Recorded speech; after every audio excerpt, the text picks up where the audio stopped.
Welcome to the Bare Naked Shrinks, with your hosts Dr. Danny and Dr. Courtney, here to strip down disordered eating and negative body image.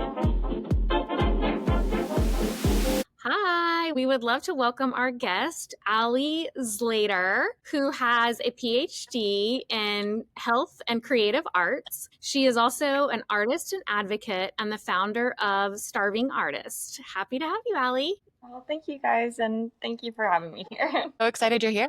And I should note that Ali is in Dubai, so it's literally 6 p.m. California, Seattle time, and it's 5 a.m. in Dubai. So what a trooper. Well, you'll get some sleep-deprived answers, but it's okay. I think those make the most honest and the most exciting answers. Great. Awesome. Okay, so to get things started, let's do our cake and crap. Courtney, did I tell you about Wilder going to the ER? Did I text you? You texted it to me. Okay.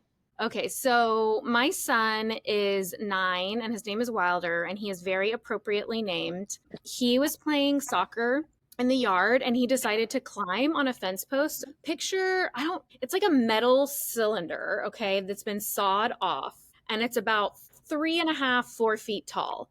So it's a fence post that's no longer in use, but it's like in our yard. And he decided to climb on top of it, and he was standing on it with both feet and then slipped and like almost impaled himself. So he like sliced open his groin, and I could literally see the adipose tissue, like the yellow adipose tissue, and rushed him to the ER. And he was like, it was so scary. He was like, am I going to be okay, Mom? Am I going to be okay? And I'm like, yes, yes, yes. But like in super like mom mode where I'm just not even emotional, like a robot. Get to the ER. It was good. They stitched him up, but the doctor was like, so this is the cake. The doctor was like, FYI, that was 1 centimeter away from his femoral artery. He would have bled out on the way to the hospital. And I was like, so terrifying. I told Leslie about it yesterday when I talked to her, and she was like, why didn't you text me about it? I was like, I kind of feel like I had like a trauma response, like. Yeah, that's terrifying. But the good news is he's good. He's like back to playing soccer as of Saturday. Wow. He'll be able Amazing. to. Yeah. Okay. Getting this. No, that's heavy. All right. How about you, Courtney? I would say my crap would be, I can't really go into detail, but like I had a thing with a patient on Monday that was like kind of scary, made me feel really uncomfortable and very stressful. One that has kind of followed me through the week. So that was definitely my crap. And then my cake would be, I had a really fun night a couple nights ago with a close friend, and we just kind of stayed up late chatting and giggling. And yeah, it was just a lot of fun. I just really like talking to this person. So yeah. I love your cakes are always like your social life. I live vicariously through you, Courtney. Okay, Ali, how about you? Okay, there's a lot. And this semester, marking students, I didn't realize half my were just ChatGPT, but that's okay. The good news, or the cake, is that I got Forbes 30 under 30. So this was yesterday, and I'm still Awesome. I saw that. I just today followed you on Instagram and saw that. That is so cool. That is awesome. That's fantastic. Congratulations. Like tears of joy, but I made up for a very, very stressful week so far. Good. Okay, so our activity today, since you are an artist and we are not, I mean, I think Courtney and I could both call ourselves creative, but not necessarily artists, okay? But here's the prompt. We're going to do a drawing. I'm going to set a 5-minute timer, and so I'll be able to edit out like all. I mean, long time. Is that long? Okay, no. What are we drawing? I'm nervous. About 3 minutes. I'll set a 3-minute timer. We'll edit it out so that when the timer goes off, we show and we present. I need a fan because my office building turns off the air conditioning at 6 p.m. literally just now. And have you seen how hot it's going to be in San Antonio? Oh my gosh. It's like 100 degrees. I mean, although, Ali, what is it in Dubai right now? Normally it's like 45 degrees Celsius. So you go outside. I don't know what that means. Oh, what's it in Fahrenheit? I'll look. Yeah, Google it real quick. I'm gonna turn my fan on while you're doing that. 113. As they say, it's a dry heat. It's so hot. Yeah. I would be sweating profusely. I was going to say, do people spend time outside there? Kind of have to time it. So like Dubai is more of a nightlife city. Okay, so here is the prompt. Draw an image depicting an object, animal, symbol, etc. that represents an eating disorder. Then add something that represents recovery or conquering the disorder. And where do you fit into this image? I hate you. I hate you, Danielle. I hate this. I'm going to give you a minute to think, like a second to think. Okay, so wait, so something that represents an eating disorder, and then something that represents recovery, and then where do we fit into that? Yeah, like whether you've experienced an eating disorder like you and Allie both have, whether you treat eating disorders like we all do in different ways. Yeah. So let's turn on your creative muscle. You can do it. Okay, I'm setting a 3-minute timer right now. Go. Okay, so I'll go first. So this is a phoenix bird, which is like a mythical bird that rises from the ashes. So this is like ashes and smoke. This is like wind, like kind of lifting it up. And at first I was like, okay, when I thought of this, I was like, okay, this is like the eating disorder, right? It's like the ashes and the yuck of it all. And then I was like, oh, I'm the phoenix, like helping narcissism on display. And then I was like, no, no, no, no, no. The phoenix is the patient rising from the ashes. And I'm just the little wind kind of boosting its feathers and giving it a little bit of steam as a therapist. But the real power is the patient coming out of the ashes. So that was my thought. I really like that. Yeah, that actually is pretty creative, and I like the color. Okay, Courtney, I'll have you go next. I'm taking off my DBT therapist hat right now so I can be judgmental of my own. Okay, go for it. Okay, this is mine. I love it. Okay, so it's a person, it's a face, and there's two sides to the face. So the smile didn't really work, the frown didn't really work out well, but this is supposed to be like the sad, like these are supposed to be tears, like sad, dark side that's like represents like the eating disorder and like struggling. And then this is like the happy bright side with like the big smile and the bow and the fun earrings. I love the accessories. And yeah, and so this is like recovery. And so I guess this is me because I'm on the recovered side, and now I get to be like wear all my tattoos and earrings and get to help people. I love it. I love it, Courtney. It's really good. Like whenever I do DBT exercises and you're like, good job. This is me. Good job, Courtney. I recover. So you kind of take that artwork as that base for you to kind of like even check in with yourself a bit. That's true. All right, let's see what the true get. It's like, oh my God, that's amazing. So my disorder definitely trauma. It's cutting out. Yeah. I'm just so afraid that it's not going to catch everything. Yeah, it's cutting out pretty bad. If anything, I may have to turn off my video just so it has better audio, but we'll try. Okay.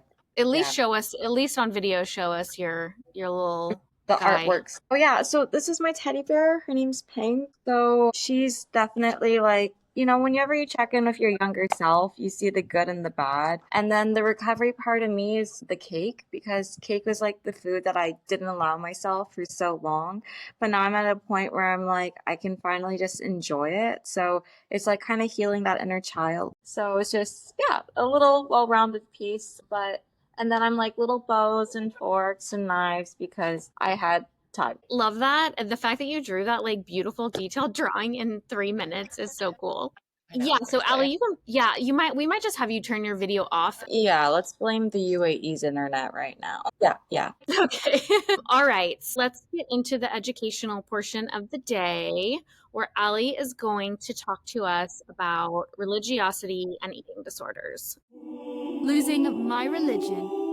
Thank you. I guess, like, where can I begin with this? So, I guess the main point of where I saw this connection between eating disorders and religion was I grew up Catholic. So I kind of felt that even just more so self-imposed, that there's this idea of like sin, and you always have to like try to make up and compensate for being a bad person. And especially the way that eating disorders kind of punish ourselves, you take every single wrong action and wrong decision as like a be all or end all. And that was kind of that starting point for me where I was like, why am I punishing myself so much? And especially as someone with OCD as well, like I really fell in love with the church structure, but I also see that for myself that it also manifests within the eating disorders. By no means do I think that eating disorders have to do with Catholicism or anything, but it's more of just a metaphorical space, especially as an artist, that I'm able to kind of draw up all these alternative ways of engaging with what an eating disorder means. It's not just a young girl eating carrot sticks and on a treadmill trying to lose weight for prom, but it's just such a more complex and nuanced way of like engaging with food and body relations. Here, I guess I'll give you a brief insight into like what the Church of Skinny was. So it's this autoethnographic, a fancy term meaning that I'm the self researcher, lived experience expert, but then also making art about my own experiences and memories, and using the church as this space to kind of host, what would it be like if there was a church for an eating disorder? I don't recommend you sign up because instead of having the 10 commandments, there's like the 10 thin commandments. So it's like, thou shalt not skip leg day, or thou shalt not go over your macronutrients, So there's this like very rigid structure to it. I will add some paintings for you guys and I'll send them to you. But one of my favorite ones from the series is like Sunday service. So it's like myself kind of depicted as like a high priestess, and then instead of having a Bible, it's the scales. So the scales kind of the be all and tell all of the eating disorder experience, and that really is the judgment book. And then there's also things like when you're thinking about eating disorders and religion, it's like, okay, well, the idea of like baptisms, for example, for me, it always resonates with like dunking Oreos in milk. So I kind of draw some like also satirical. It's very satirical in the sense because by no means I don't want people to actually do this religion, but really look at the ways that like the eating disorder indoctrination process really entices us all. But that's the taster of it. But I love to hear your thoughts. No, it's so cool. Like whenever I came across your article that came out in March, I was like, this is so cool. And I would be so excited if you were able to join us. I really admire artists. My brain just doesn't fully think abstractly like that. So I'm so enamored by artists. And we've talked about this over the course of the podcast that a lot of religions have this strict, rules, regiments, perfectionism, right, wrong, black and white thinking, and fasting is also a part of most organized religions and how that can play into things. And so I love that you have made this palatable, no pun intended, and satirical representation for people. It's just amazing. Yeah. And as someone who also grew up Catholic, like I definitely can resonate with that. Like, yeah, this idea that, we have to like look a certain way or be perfect and like kind of present outwardly, yeah, basically without sin, right? And gosh, everything I feel like is sinful in Catholicism too. So like that's not helpful. Lent, when is technically not a time that you fast, but like you typically like give something up for Lent. And I feel like all I ever gave up for Lent was something like sugar or candy or something along those lines, right? That was like so consistent with my eating disorder. And yeah, I mean, I definitely still have still have like a lot of things that I'm working out for myself as a result of being Catholic, especially, I mean, related to my sexuality now, but historically, like obviously very much related to food too. Yeah, and I didn't grow up Catholic. I didn't really grow up, my parents weren't like very into organized religion, but in Oklahoma where I grew up, it's like evangelical, like mega churches. Mhm. And that was like the cool thing to do. So I wanted to be cool. So I went to the mega churches. And the big thing was like piousness about sexuality. And I was like a very like sexual, voluptuous young woman and sort of felt like that was such a bad thing to do, like to, give your body to a man. And honestly, it made me stay in like really bad relationships for way too long. I feel like it's like a parallel synonymous with an eating disorder in a way. And that I was in these bad relationships because my religion was like, oh, you had sex with them, you probably need to marry them. Yeah, so that hits home to me. The eating disorder didn't necessarily, but the structure of women's bodies and them being not for ourselves really does strike for me.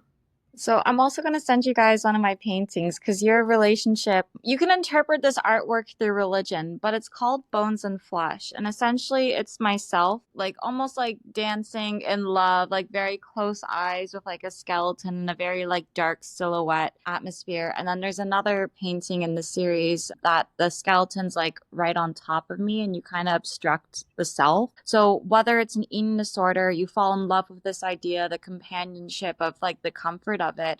And then maybe the same thing with your experience in the relationship, but then it takes over and you lose yourself as part of it. So definitely with the eating disorder, the skeleton. Yeah. And so what it's really just trying to show is that like there's so many good parts that we fall in love with any unhealthy relationship. That's why it's toxic. But then you realize that like when that turning point is like you can't speak up for yourself. You can't go outside of these habits or this safety that it's provided. And for me, like everyone's like, oh, eating disorders are about trying to lose weight. And I'm like, absolutely not. It's two things. And in my experience, at least, it's a coping mechanism and it's a source of control. When you can't control the world around you, you try to control what you can. And I mean, even trying to tie back into religion, like that's kind of one of the aspects where like growing up Catholic, I didn't know if it was the right thing to do, but it gave me comfort and it helped me cope with this existential crisis I had at like 8 years old, crying in the bookstore and my mom not knowing what to do. So she gave me a religion book, you know? And I think that's what a lot of people lean on religion. It is synonymous, like what you were describing with the eating disorder, that is their coping, overly relying on someone else's truth rather than your own truth and being limited by that, but also feeling a sense of protection a bit, where you can rely on something and lean into it. And in an OCD way, how many times have we been in a bad situation and prayed or wished, in some way? So I think it's really deep. I mean, this is going to be sort of out of order because this is like a little bit less of a like, academic talk, but do you mind if I like ask questions about? Ask me anything. I'm an open book. Interview the expert. Okay, so what came first, the artist or the eating disorder? I think for me, honestly, the eating disorder came first. I remember doing art summer camps, but I never really like stuck. But I firmly remember one like in seventh grade that the first time I made a conscious decision to do eating disorder behavior.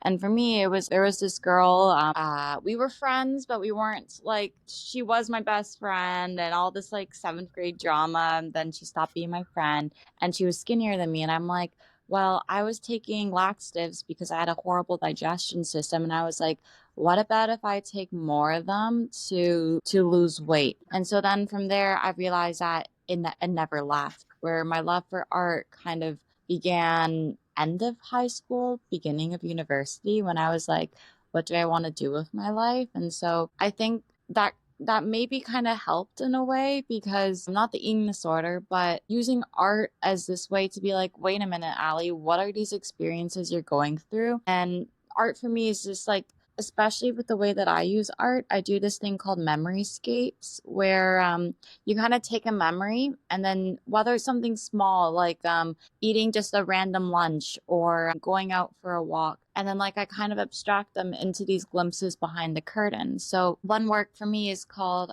It's a Never Ending Cycle. So like I had like this conscious moment of like, I want to paint this, but I was eating mint chip ice cream while on a Peloton bike. So it's literally a never ending cycle of trying to lose weight, but then also wanting to eat food. And that just, I felt so powerless in that moment, but then kind of abstracting that memory, you can kind of really see that like, this is such a negative. This is my like psychology art degree being like, it's a negative feedback loop. And as you can see, you have to break these unhealthy patterns. But like taking that art and taking that moment, it really allowed me to feel, but then also connect from it from an outsider and artist perspective as well. Totally, totally. So, would you give us sort of like a timeline of your eating disorder and maybe if you have any insight as to what prompted it and what prompted you, most importantly, into recovery? story. Okay, so this is dark, it's raw, it's honest. I will leave out all like numerical numbers, but I was vegetarian for a very long time for just like health and just animal ethics. But when I went, how do I phrase it? In high school, my parents got a divorce. I didn't really have a lot of friends. I went to a private high school, so I had to like work two jobs to kind of be able to afford being in high school. So one was a Disney princess, others was tutoring, doing like summer camp stuff, whatever. So I always had to work. And then in university, I had to work two jobs in order to afford being an art student. And then the only time that I really had a break was eating food. And so we had this unlimited buffet, right? I was always on the leaner side of just, I'm 5'1". I don't have a lot of capacity, but food was that comfort for me, and it got really bad. The freshman 15 was an understatement, so I gained more. But then I saw how much I gained, it scared me, and I went completely the other way. So in one of my books called To All the Cakes I've Eaten, and it's using the metaphor of cake as this like relationship to my body and my eating disorder experience, but I talk about how I used every single unhealthy eating disorder behavior. I will save the details, but I lost more than where I was when I first went to university. And I was like too frail to function. My family, my upbringing, traditional parents, so they didn't understand eating disorders. They're like, oh, just eat. And I'm like, thank you. That is not helpful. During the time, I saw a lot of medical practitioners. Honestly, they saw a diagnosis. They didn't see the person suffering from the disease. So it left me alone and vulnerable for like over 10 years. I did inpatient treatment and it was the worst. I said vegetarian meal plan. They gave me something with beef broth. The hypervigilance was honestly, this is my opinion, but it was to manage and not lose weight, but also it reinforced the scarcity of it. So I ended up leaving and not wanting to recover. I was forced into the inpatient. Honestly, my parents wanted nothing to do with me outside of the inpatient. She's like, this is your last straw. So I was homeless. I had pretty much my whole family give up on me, and nobody talks about this side of an eating disorder. They're like, oh, she's struggling to eat a pancake, right? But instead you realize like it affects yourself, but then those around you. There would be times when my mom would try to like wake me up at 3 a.m. and force feed me, and then if not, like she tried tossing me down the stairs, all because I wasn't recovering. Yeah, and let's be honest, it was probably a really dark time in my life, and I didn't think or ever want to get better, and nobody in an eating disorder wants to get better, but I wanted a slice of cake. So in an inpatient treatment, we would go through the hallways of the hospital, and there'd be this one slice of red velvet cake, and I'm like, I just want to be that girl who eats cake, just the cute, like Emily in Paris cafe, whatever it was. So I was outside of inpatient. I had really no hope, like nothing that gave me joy. No one was there for me. So I ended up eating the cake and it felt good. And honestly, at that point, I just wanted to feel good. So I ended up eating more cake and different varieties of cake. And then slowly I started expanding to other food. But it was just more of this idea of like trying to find self love in a time when I didn't. And then I slowly started to develop, say, more healthier relationships with my body and food. It wasn't easy, it was very challenging, and recovery is not linear in any sense. So my eating, Totally. yeah, it manifested differently at different points in my life. Like, say during COVID, this idea of like scarcity mindset like came back, and everyone was like, trying to get all the toilet paper. While I'm like, oh no, I have to get my skinny, crunchy toffee bars, or else they're never gonna have it again. And so it gave me like very different behaviors. But then, say after that, when COVID got back to normal, the idea of eating around people again like brought up this like, oh my God, I haven't had to do this in so long. So by no means am I the frail person that I used to be, both mentally and physically, but you realize that like eating disorders are evolving with us, and you always are going to have to learn to live with it. And I think that's why as an artist, it allows me to kind of like check in and use the different memoryscape points to be like, Allie, like you're wanting to make an artwork about how you feel in a social situation. So like I would have a tea while everyone else would be like eating food because I was too scared to eat around them. And so that artwork really showed that isolation, that loneliness that I felt. And then you're able to kind of do the work outside of the artwork, but it kind of allows you to connect. So hopefully that's a brief overview, but yeah, that's me. Hi. So it's me. Hi. Um, so geographically, I know you're in Dubai now. Where did you grow up, and where did you and like where did you go to treatment? Okay, so most of it, say like high school, was in Canada. I will leave out the names of organizations if they're helpful for people, but I was in Ontario, and then I went to the Netherlands for a year, and then to the UK. I did outpatient treatment in Scotland, but my inpatient and then what do you call it, like part-time treatment was back. Hospitalization? Yeah, that one. That was also in Canada. I also, during my PhD, I had like therapist support. So that's with my Australian university, University of Southern Queensland. Don't get me into issues of like geographics, especially with the pandemic, where like therapists weren't allowed to help if you were outside of the country. And so that was a challenge, but yeah, let's just say I got tasters of support from all over. Yeah, that's so frustrating to me. And don't tell anyone, but when my patients go to other countries, they still get to see me. Sorry. Like I'm not gonna let them suffer when they're on, studying abroad for a semester. That's ridiculous. I mean, you can argue continuity of care, so. Exactly. That's exactly what I say.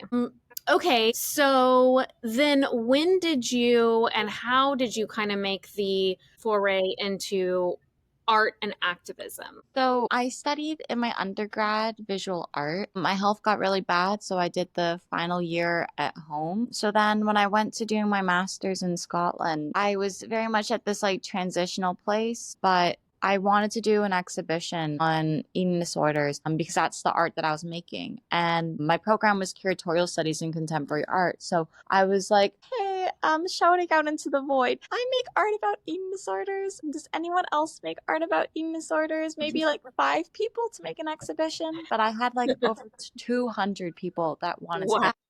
And with the publication, I had over 30 universities want it. And I saw that there was this need for voices to be heard, right? There wasn't the space to talk about eating disorders. So from there, I was like, well, I'm just one girl. I can't fit all these voices in. So I tried to do more projects and more projects.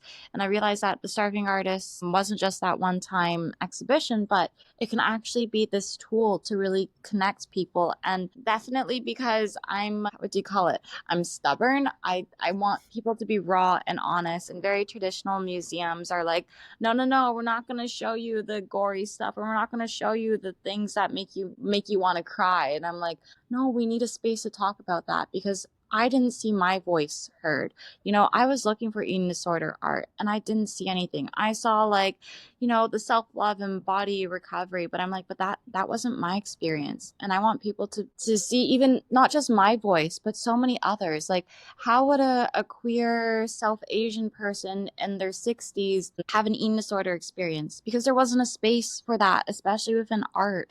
So what I did was I started to really bring in these diversity of voices. And then from eating disorders, I was like, wait a minute, there's so many other topics that I could be helping with. So it ventured into health equity. And then I started getting involved in climate change work because it started with my eating disorder recovery that I had to take so much medication to get better. But then I was also taking so many diet pills, laxatives, green tea extract, and they were messing up my body so much. And so I saw that I was drowning in all this pharmaceutical waste, but then also in my illness, and I felt powerless to do anything. And I care about the environment. So then I was like, okay, I'm going to make this artwork called Popping Pills, Popping Bills, and it's my face and it's like covered covered in like all this, like, what do you call it? Like those plastic trays and the instruction manuals that no one ever reads from the medicine bottles. And I saw that like both I was losing myself in the illness, but then I had no power to do anything about the environment with all the harm that I was doing. So say with that one, it became an art billboard campaign, and it was across the UK, Germany, and it got the traction of like over 5 of the top pharmaceutical companies. So they saw Amazing. the art and they're like, hey, like we see your experience, like we want to like understand more. So it allowed us to like co-create and really make more sustainable recommendations in the pharma industry. So with art, it started to really be like, okay, well, here's the voices of the people that haven't been heard. How do I bring it to those who frankly need to hear it? So whether it's healthcare practitioners or policy leaders or education institutions, art for me gives that voice behind the numbers of those neglected. Honestly, what I do is just, I love just helping platform people, because if we're going to make long-term solutions that genuinely work in the eating disorder space or not, it needs to be person-centered, because if not, you're not actually addressing who and those communities that you're trying to serve. Completely. And you talking about like being like raw and dark, like that's definitely the art that I am drawn to, because I genuinely feel like that is the truest art. I just finished this book called All Fours by Miranda July, and it's a sort of, I think it's memoir, but it's not. And it's this artist who lives here in Los Angeles and was going through menopause and all the crazy stuff that she experienced as a married mother who is also queer, married to a man, mother who's also queer. And you know, one of my friends who recommended it to me, he was like, book is so weird, you'll love it. And I was like, I didn't think it was weird at all. I like just finished it today, and I was like, it's not weird, it's real. And that is why it's like on the New York Times bestsellers list. Like it really speaks to what it's like to go through menopause as a woman in a visual centric world. Yeah. And she nailed it. I think it comes down to two things with art: authenticity and vulnerability. So in art, if you can really allow people that, it gives them this genuine connection to the story, but then also to the message. Okay, so you know, you have accomplished. How old are you, Allie? 28. Okay, so you are so young and so vibrant. And as you mentioned, you just got the 30 under 30. What Amazing. is next for you? You've accomplished so much in such a short amount of time. Like, what is your next big thing or 5-year plan? I mean, honestly, it's where the wind blows right now. But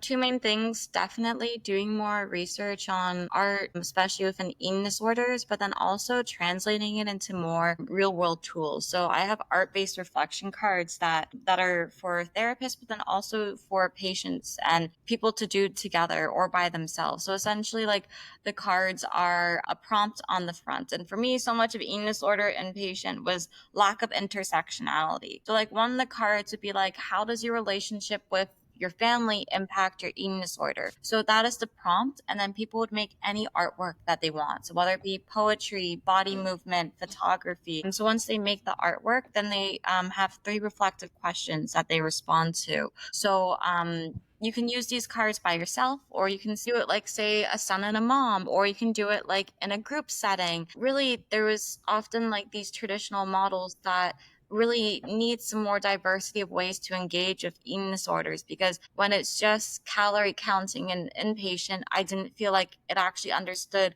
who I was and why I was suffering.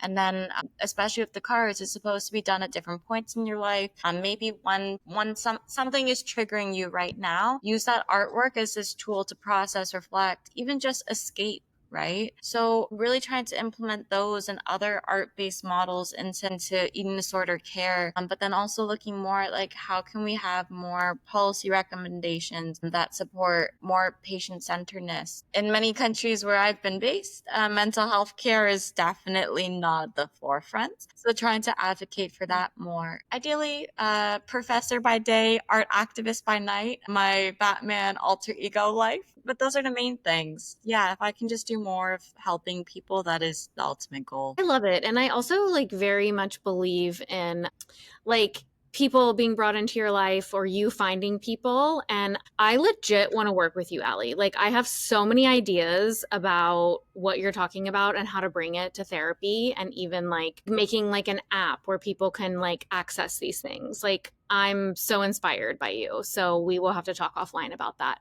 AI model to make it so the cards are like just like physical, but then we're trying to also do a digital version, so then you can put like your personal details, like I'm a 28-year-old man and I come from a drug addiction family.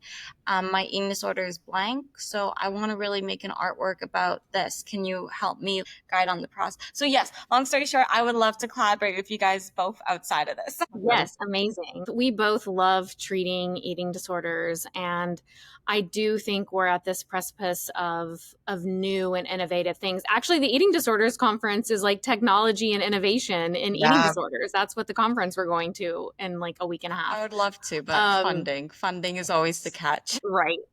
I know. Okay, so last question. What brought you to Dubai? I actually have like a weird fascination with it. There's a screensaver on my TV that is like an aerial view flying through Dubai, and it is such an interesting, like, manufactured city in the desert. Like, what brought you there? So I guess honestly, I went here on my honeymoon. I fell in love with the city in the sense that I was in the UK for 5 years. There was no sunshine, and I missed a lot of the Americanisms of the world. So like, say things like Tim Hortons, we didn't have that in the UK. So it reminded me of home in a weird way with all the sun. But then also, like, I moved here officially for career. So I'm a lecturer at the University of Sharjah and I teach on art, but then also contemporary media theory. I'm looking at art and medicine as well. And so the academics really kept me here. I think that also the MENA region is really trying to push for more art inclusion.